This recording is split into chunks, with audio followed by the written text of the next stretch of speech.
futeboleira, olá futeboleiro, eu sou Michele Silva e está no ar o God Save the Game, episódio 34. Hoje o papo é sobre os principais reforços dos times da Premier League até aqui. Vamos nessa? Antes disso, você já sabe, é hora de um breve recado. Fala futeboleiros, tudo bem? Eu espero que vocês estejam gostando do episódio de hoje. Mas antes de seguirmos com esse bate-papo, eu quero fazer um convite para vocês. Se você quiser receber conteúdo exclusivo no site, ter acesso às matérias fechadas, vai lá na aba Club e faça parte do Futuri Club por apenas R$12 mensais ou até mesmo em planos semestrais com desconto ou até mesmo anuais. Você ainda vai ter direito a desconto nos cursos do Futuri, então fique ligado.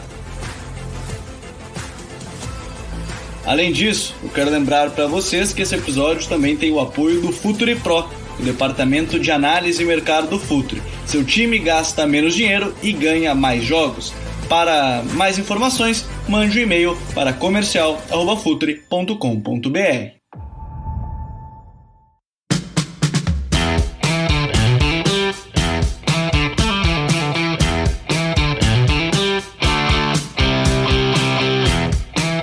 Agora que o Gabriel já deu o recado, como eu antecipei para você que está ouvindo, o papo hoje é sobre o mercado dos clubes ingleses da Premier League. Um assunto que movimenta muito a timeline, né? Críticas, elogios, polêmica, se vale, se não vale, se é muito alto o valor. E para discutir tudo isso, sobre os principais nomes anunciados até aqui, eu tenho comigo mais uma vez, no God Save the Game, Caio Vinícius do Arsenal em Foco. E aí, Cainho, tudo bem? Fala, Michele. Tudo bem, sim. Obrigado pelo convite. Vamos discutir esse assunto que sempre é polêmico mesmo. Sempre polêmico. E além do Caio, quem também é da casa aqui, nosso reforço sempre titular, Vinícius Dutra. E aí, Vini? Prazer em te ter aqui novamente. Fala, Michele, Caio. Olá a todos. Estamos aí para mais um podcast, mais um God Save the Game. Estamos aí para poder falar de um tema que sempre gera bastante debate, que são as contratações, os reforços. Então já estamos nesse esquenta para a próxima temporada. É um prazer estar aqui novamente. É isso aí, vamos de esquenta para a próxima temporada. Agora, agora que os nossos reforços desse episódio número 34 já estão apresentados, é hora de falar dos que foram apresentados, anunciados pelos times da Premier League. E o primeiro deles é um jogador de uma função que teve muito giro durante a última temporada no Liverpool. Muito provavelmente foi o fator aí que mais gerou desequilíbrio, mais desestabilizou a temporada da equipe de Jürgen Klopp por conta das diversas lesões dos jogadores de defesa. Trata-se, obviamente, de um zagueiro. Ibrahima Konaté, defensor de 22 anos, 1,94 m de altura, contratado pelo Liverpool junto ao RB Leipzig por 40 milhões de euros. Vini, quero saber de ti. Konaté é tudo o que o Liverpool precisava para sua defesa e como que tu vê o encaixe dele nesse time do Klopp? O Konaté é um zagueiro importante e, inclusive, se a gente olha para diversas contratações recentes do Liverpool, a gente vai ver o time buscando muito na Red Bull, né?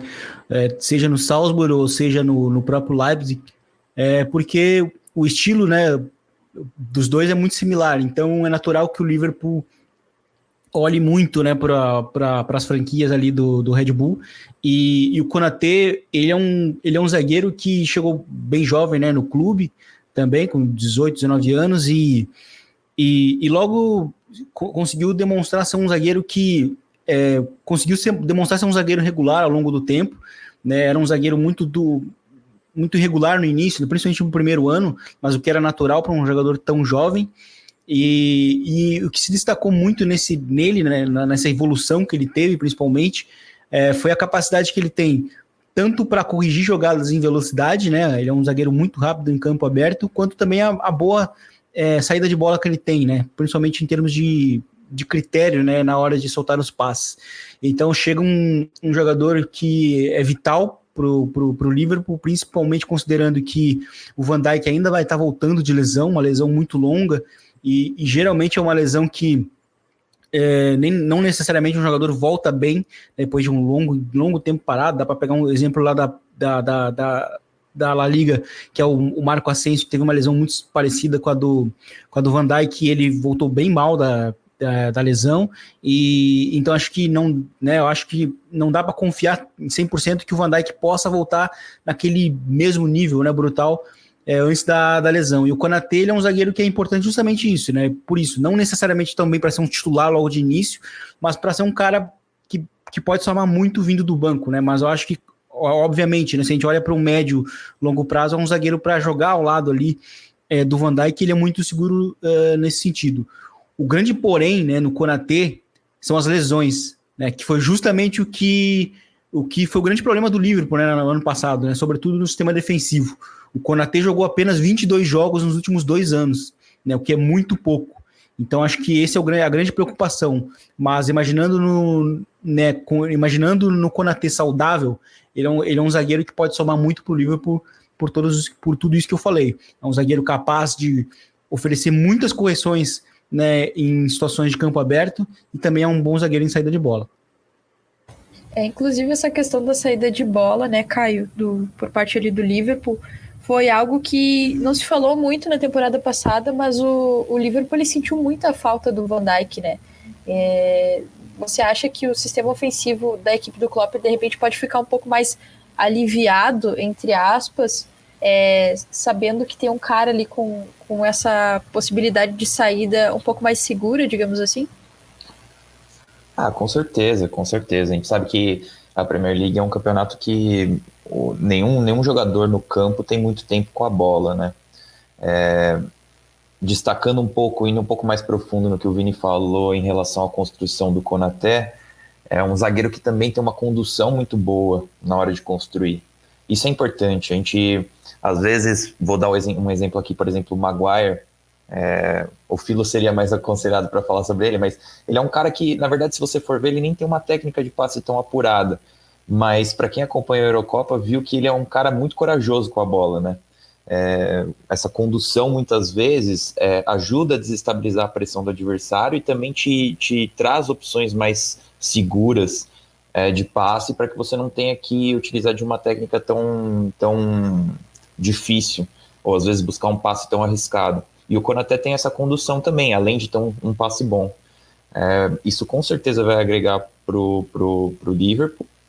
E, enfim, de qualquer forma, só a contagem de corpos na zaga do Liverpool já é um puta fator que vai agregar pro time, né? Que sofreu realmente muito na temporada passada, uma rodagem alta demais. Até o Fabinho jogou ali. Jogou e jogou muito, inclusive, mas também sofreu com lesões, né? E se a gente fala que o torcedor do Liverpool ele sonhou, implorou muitas vezes por um defensor na última temporada, o que o torcedor do United não fez por Jadon Sancho? Ele que já esteve aí no lado azul de Manchester, agora é finalmente um jogador do United. E Vini, eu quero começar perguntando para ti, o que esperar de Jadon Sancho no United do Solskjaer, que já tem aí Bruno Fernandes, Pogba, Rashford? Como que você vê esse encaixe acontecendo? Bom, tem tudo a ver com o estilo do time, mas o Sancho ele eleva muito o patamar do Manchester United hoje, principalmente porque a gente está falando de um jogador que dessa geração ele é talvez um dos 3 melhores jogadores, né, da geração de jovens atuais para a próxima década, dessa década, né? E, então a gente está falando de um talento geracional que já muda o patamar do Manchester United, né? Ele é um jogador que ele é muito versátil, porque ele pode jogar nas duas extremas, né? Ele pode jogar tanto como extremo direito, como extremo esquerdo.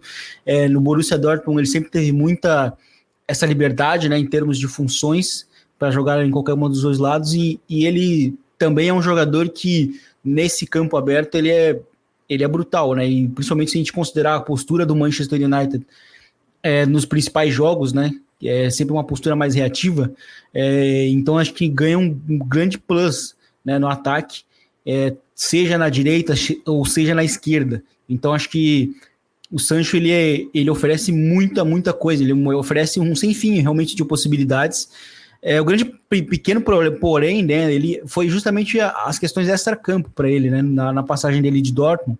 Por 2 ou 3 vezes, em alguns momentos, ele ficou algumas sequências no banco, ou até mesmo fora do banco, porque ele não apareceu não apareceu em algum treino, enfim, teve algum problema de comportamento, mas estando focado, ele é um jogador aço que pode fazer com que o United, inclusive, seja muito regular semanalmente, né? Principalmente pela qualidade individual que ele tem e que pode, inclusive, somar esses 3 pontos em jogos muito ruins, né? Principalmente pela qualidade já meio que automática que ele tem. Então, acho que é certo para mim, né? Certamente a principal contratação da janela, justamente pelo salto que significa no United.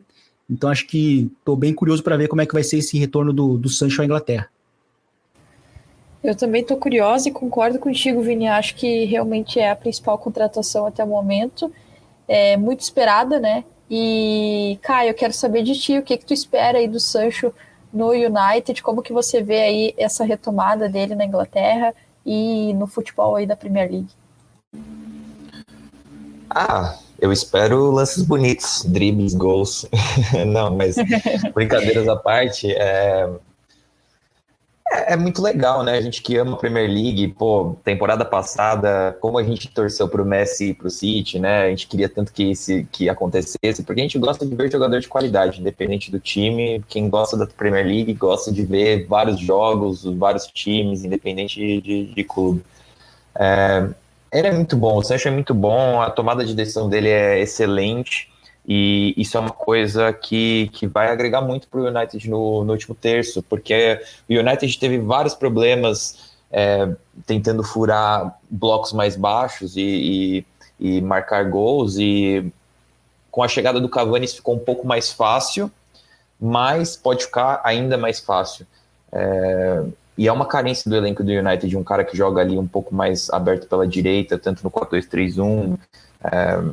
Então, eu acho que tem tudo para dar certo. E entrando um pouco no que o Vini falou sobre a questão comportamental, aí, se eu sou torcedor do United, fica um pouco mais tranquilo, porque o Solskjaer, independente do que as pessoas acham dele ou não, ele é um cara que mostrou saber lidar com esse tipo de problema, né? O próprio Pogba, mesmo com toda a relação dele com o United, com a diretoria do United sendo turbulenta, chegou um momento ali em que o Solskjaer conseguiu colocar na cabeça dele que precisava estar disponível no campo, precisava jogar bem, e o cara se destacou pra caramba nessa última temporada. Então, acho que o Solskjaer é um cara que vai saber lidar com isso.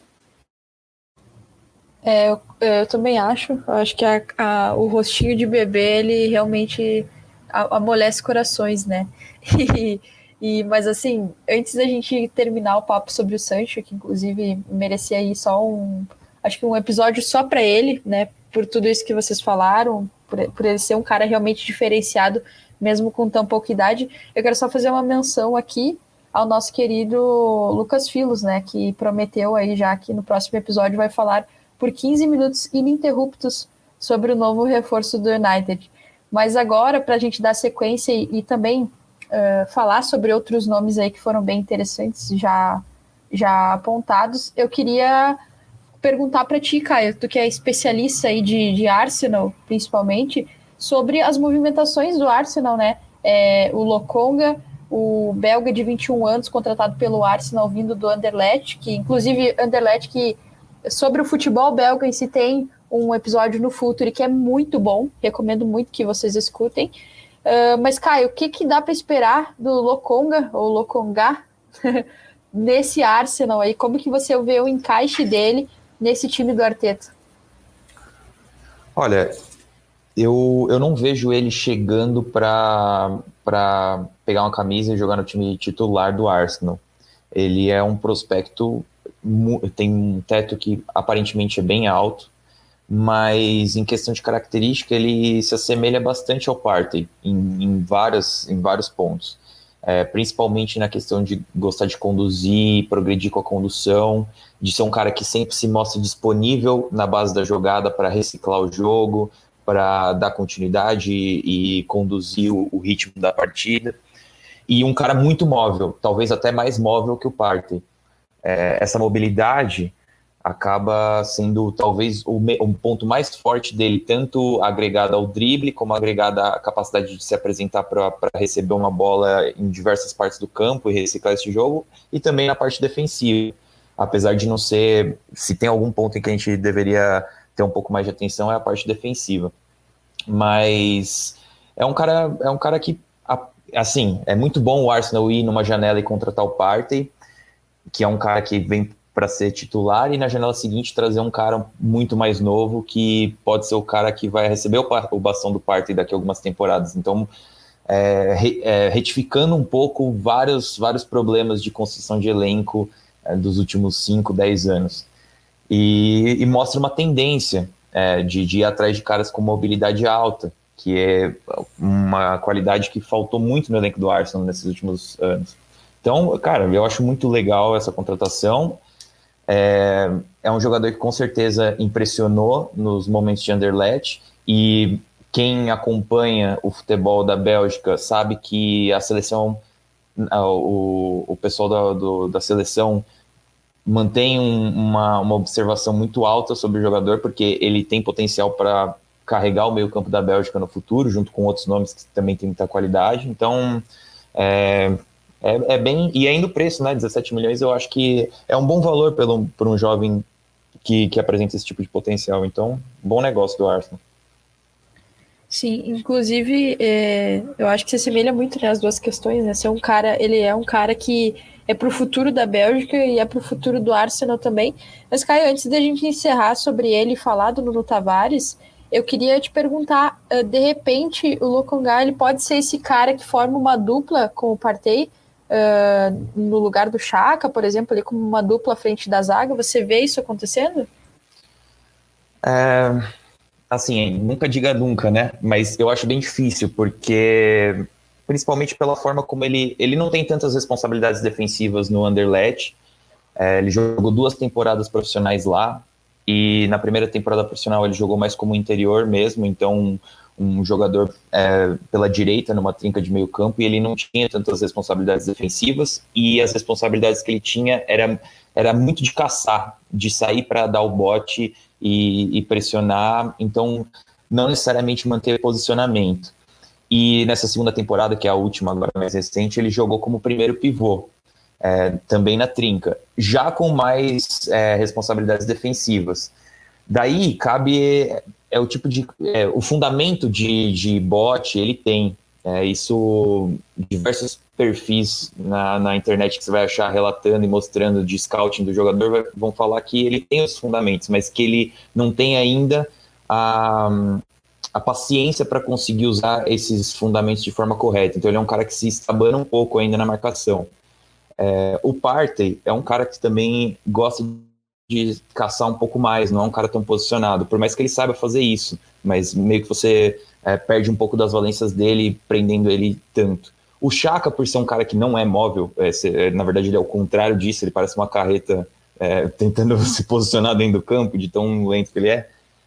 Ele é um cara que usa muito mais as qualidades de passe dele para progredir o jogo. Ele se mantém um pouco mais posicionado e cobre outros jogadores que vão afetar o jogo mais na frente, mais no último terço. Então, se o Lokonga acabar jogando como um primeiro pivô ou até num double pivô com o Partey, eu imagino que isso aconteça em circunstâncias de jogo onde o Arsenal praticamente não seria ameaçado em transição, porque senão, de outra forma, acabaria deixando o time um pouco exposto.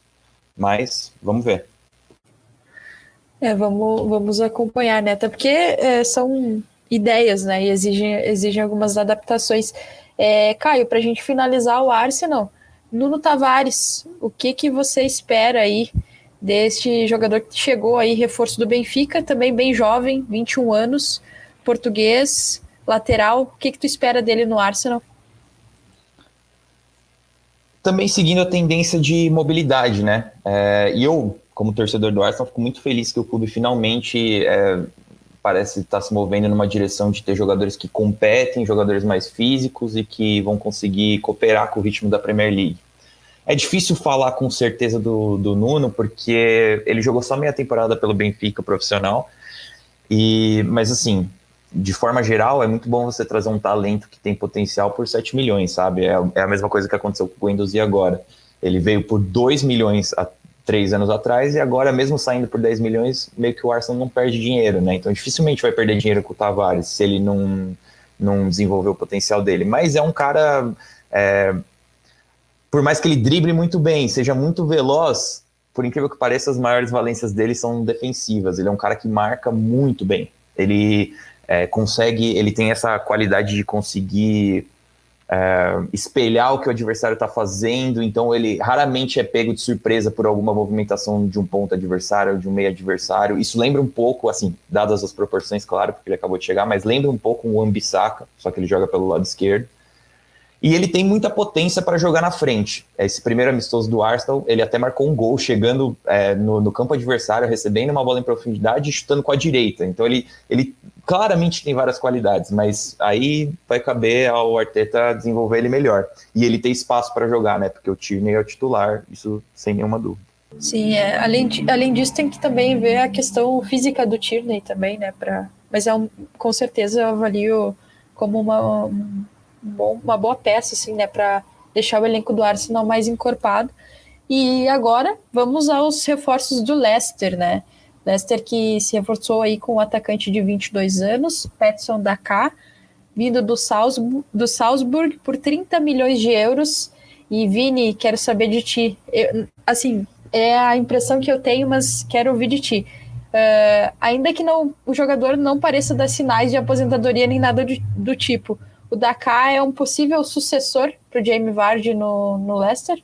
Ele é um possível, eu acho que inclusive ele é tão dinâmico, ele não é somente um cara de desmarques de ruptura, mas ele é um possível parceiro também do próprio Jamie Vardy, principalmente pelo final de temporada que ele fez no RB Salzburg, que foi muito interessante nesse sentido.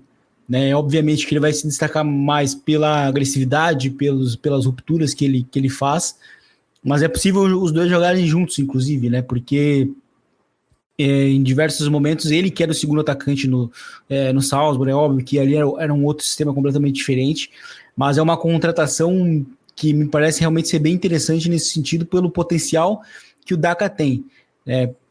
Eu acho que também só falta um pouquinho ganhar um pouco mais de regularidade nesse sentido, e talvez nos jogos mais pesados, mas é um jogador que já me encanta bastante pelo que eu vi na Áustria, né? Enfim, pela passagem dele no Salzburg, fazendo parte inclusive de um grupo do Salzburg que é o melhor em muito tempo, e após a saída do Haaland, ele foi o cara que precisou fazer os gols também, né? Então ele conseguiu lidar muito bem com nesse sentido, com esse maior protagonismo, e então acho que é um jogadoraço que para mim me encanta bastante para ver como que vai jogar na Premier League, né, no Leicester, e pode inclusive jogar também junto com o Vardy, mas se for para vir do banco também, porque já que o Leicester vai ter uma temporada também maior nesse sentido, nos jogos em que o Vardy não precisa jogar, o Daka pode ser importante também vindo do banco para manter o nível, né, a qualidade, enfim. É um jogador que me parece ser uma contratação bastante interessante. Sim, inclusive, para somar isso que você falou, eu venho notando também o Vardy mais participativo, assim, fora da área, assim, às vezes ele caindo pelo lado esquerdo, ali tentando cruzar, enfim, encontrar companheiros que chegam à área, e aí de repente fecha justamente nisso que você falou, de ser um complemento, né, deles poderem jogar juntos, e caras que ajudam também na transição, né, na transição ofensiva. E Vini, eu queria saber de ti também sobre o Soumaré, jogador de 22 anos, dá para ver aí idades bem baixa idade, assim, né, jogadores bem jovens que o Leicester vem trazendo, inclusive não é a primeira e provavelmente não será a última janela que o Leicester ele mantém uma coerência nos reforços que combinam bem com o seu estilo de jogo e que também parecem ter um grande futuro pela frente. No caso do Soumaré, vindo do Lille por 20 milhões de euros. É o caso do Soumaré, esse cara que também tem um grande potencial pela frente, tem muito futuro, Vini? Sim, esse é um jogador que eu ficava constantemente incomodando o Gabriel Correa no WhatsApp quando eu assistia vários jogos dele na Ligue 1. E, né, então, assim, ele é um jogador que me parece interessante justamente pela versatilidade, mas sobretudo pelo dinamismo que ele apresentou.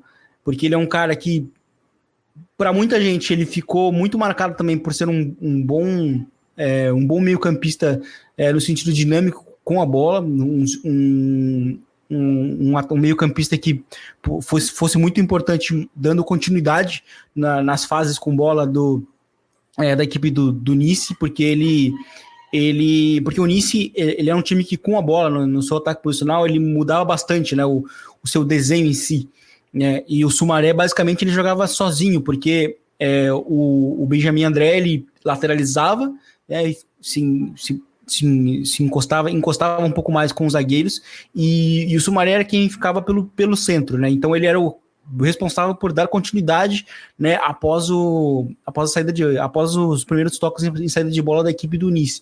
Então ele era muito importante nesse sentido, para dar essa continuidade e esse dinamismo com bola.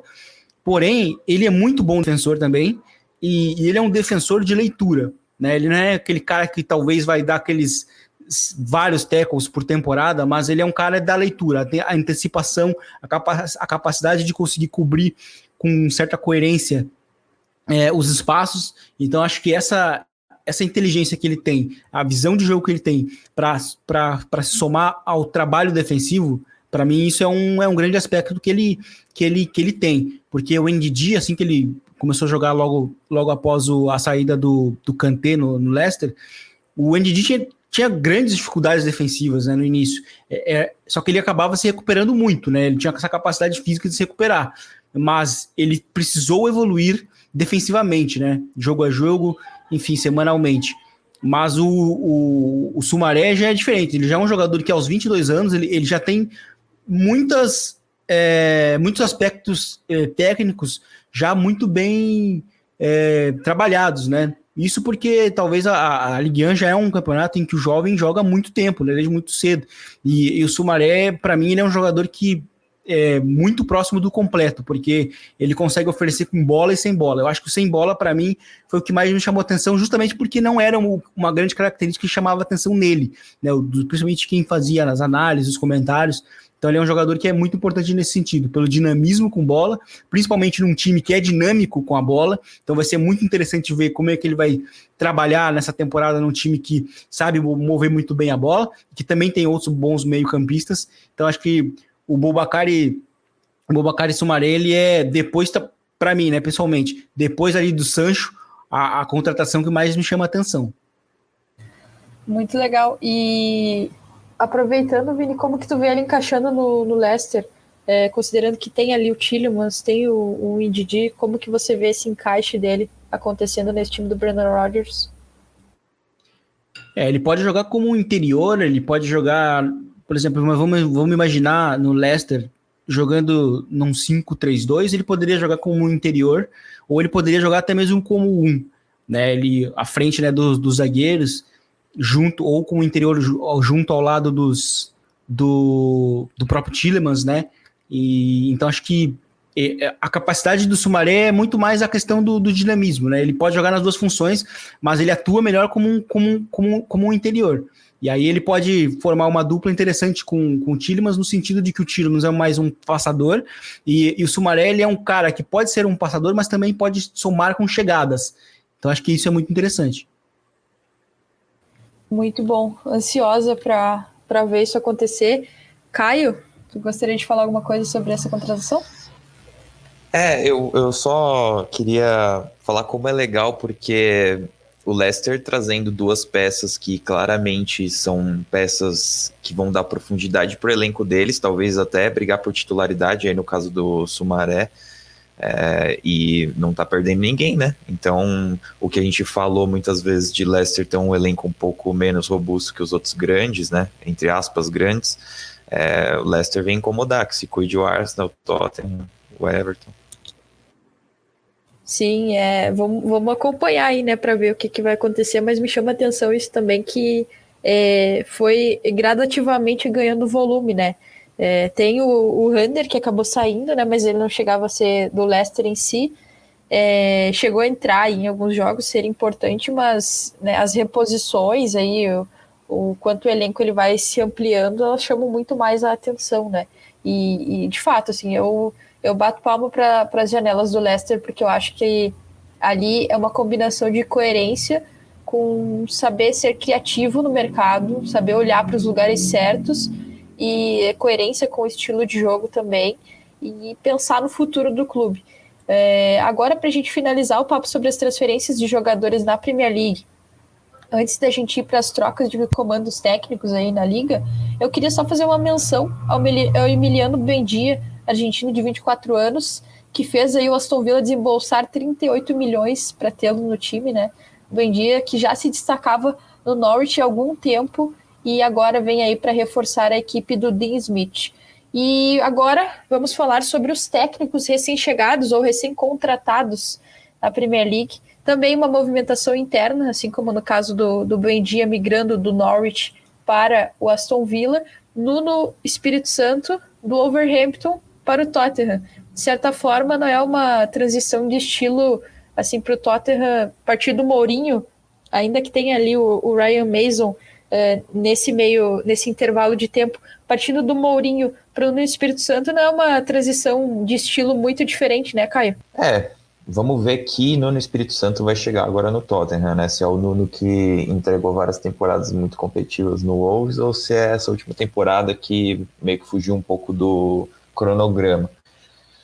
Por mais que a gente tenha que considerar, né, que existe uma saturação dos trabalhos, nem sempre é culpa do treinador, às vezes também tem as relações, né? As relações se desgastam.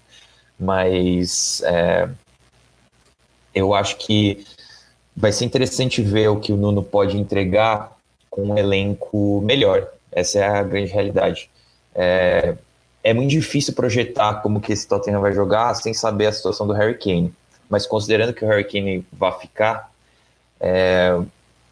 aconteceu uma coisa que eu achava meio difícil para o Nuno, que era ter um upgrade em relação ao Raul Jimenez, que é um grande jogador, eu adoro o Raul Jimenez, mas aparentemente ele conseguiu um centroavante ainda melhor, se o Harry Kane ficar.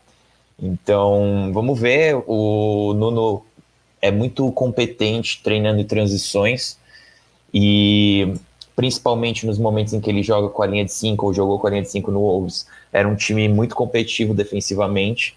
Então, nesse ponto, por mais que tenha sido a característica do Mourinho por muitos anos, talvez ele não estava entregando tanto isso nesse Tottenham da última temporada. Não é um time que necessariamente se destacou tanto por ser um time competente defensivamente. E então a gente tem que ver como que isso vai se encaixar, que reforços o Tottenham vai trazer também. Mas eu acho até interessante a movimentação. Eu vi muita gente torcendo o nariz, mas não tem como torcer o nariz para um técnico que alcançou o que o Nuno alcançou com o Wolves, sabe? Contextos, muitas vezes o cara não conseguiu mostrar o que ele tinha para mostrar até hoje porque ele não teve um elenco do tamanho do Tottenham. Então, mas os trabalhos são competentes com certeza. Cabe esperar e ver agora. Sim, o Nuno que vai reencontrar o Doherty, né, no Tottenham. Doherty, que era do Wolverhampton, se transferiu pro Tottenham.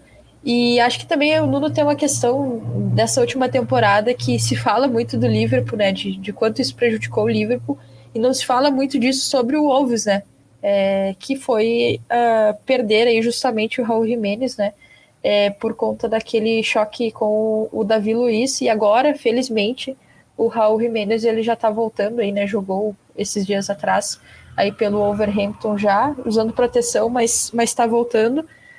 E agora para a gente falar de um outro técnico que também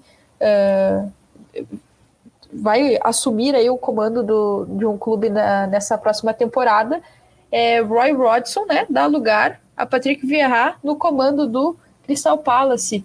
Vini, tu que acompanhou aí a carreira do Vieira como técnico, o que tu acha que ele pode implementar aí nessa equipe do Palace, considerando que o Hodgson ele fazia um trabalho que ele não era lá muito criativo e diferente, mas que era eficiente no que se refere a manter o Palace na primeira divisão?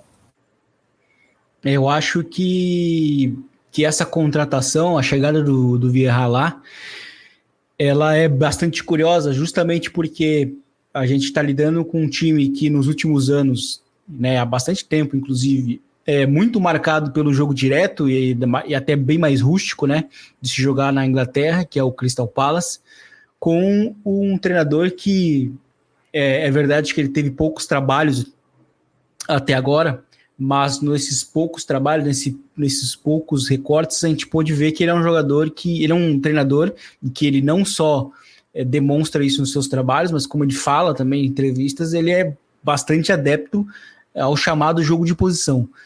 Ele tentou praticar isso no Nice, até inclusive tentando manter um trabalho que ele já vinha pego em andamento, do Claude Puel, não deu certo, e então ele, né, teoricamente, né, o Nice seria um trabalho, o maior trabalho, né, da carreira dele, mas que não deu certo. Depois né, ele também teve uma maior chance ali na MLS, e agora ele ganha novamente uma chance num grande palco, né? Óbvio que não num time grande, mas estar treinando na Premier League é novamente uma grande oportunidade que tem o Vieira. Só que esse casamento me parece realmente muito estranho, muito curioso, bastante curioso, na verdade, porque significa também uma ruptura de ideias, né? Talvez seja o Crystal Palace agora buscando jogar de uma nova maneira, né? Talvez seja justamente uma maneira pensada pela própria direção, e busca aí o Vieira, que tem, né, essa ideia de ter mais a posse da bola nos seus clubes.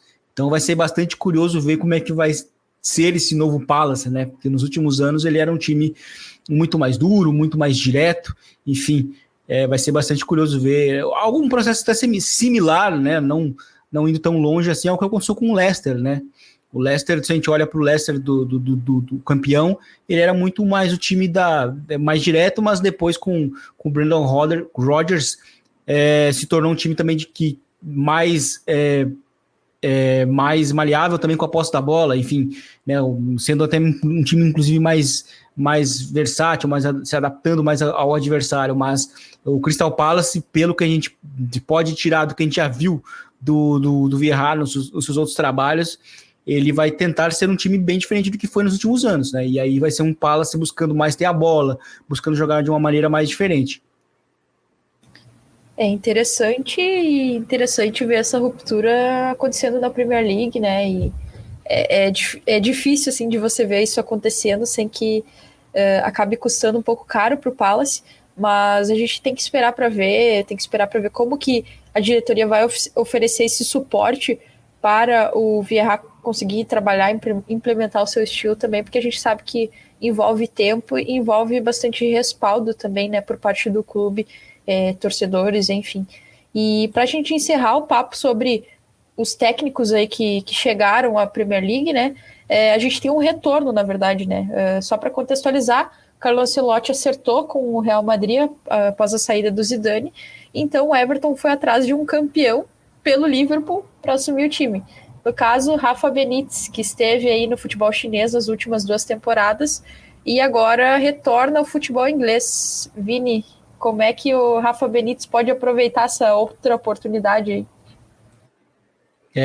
Novamente, né, é curioso, né, como também o Everton, que nos últimos anos é um time que tem gastado bastante, é um time que, inclusive no ano passado, com a chegada do Carlo Ancelotti, achei que sacramentou de vez, né, a sua intenção de ser um time mais ambicioso, né, na Inglaterra, de ter uma mentalidade ambiciosa, só que, né, justamente agora perde o Carlo Ancelotti para o Real Madrid, e aí o que chama atenção justamente é essa oportunidade que ganha o Rafa Benítez, né, num projeto ambicioso, né, porque ele nos últimos anos também não vem tendo grandes trabalhos, inclusive passou pelo próprio Real Madrid, também não tendo uma boa passagem pelo Newcastle anteriormente, e então acho que chama atenção justamente por isso, essa nova chance que surge, né, pro Rafa Benítez, que estava trabalhando na China. E então vamos ver como é que vai ser. Acho que tem tudo para ser bastante curioso esse casamento entre Everton e Rafa Benítez, que o Rafa Benítez, sempre é bom lembrar, tem toda uma história, né, no Liverpool, né, na década retrasada, enfim, conquistando uma Champions League, uma das mais improváveis também. E, então vai ser bastante curioso ver como é que vai ser o trabalho do Rafa Benítez agora trabalhando no lado azul de Liverpool. Eu acho que vai ser bem interessante também, e tô ansiosa, inclusive, para ver, e para ver com torcida, né? Porque por lá a coisa está um pouco diferente daqui, mas ainda assim tem algumas coisas aí para acontecerem, mas eu quero ver como é que vai ser quando tiver aí um clássico com torcida. E para a gente finalizar o episódio de hoje, a gente não falou de todos os reforços, porque senão esse episódio duraria horas e horas, mas a gente tentou aí falar dos principais.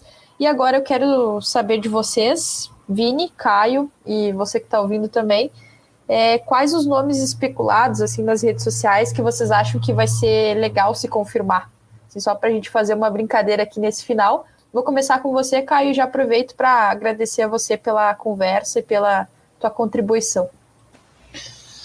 Opa, claro, obrigado pelo convite. Eu diria que, assim,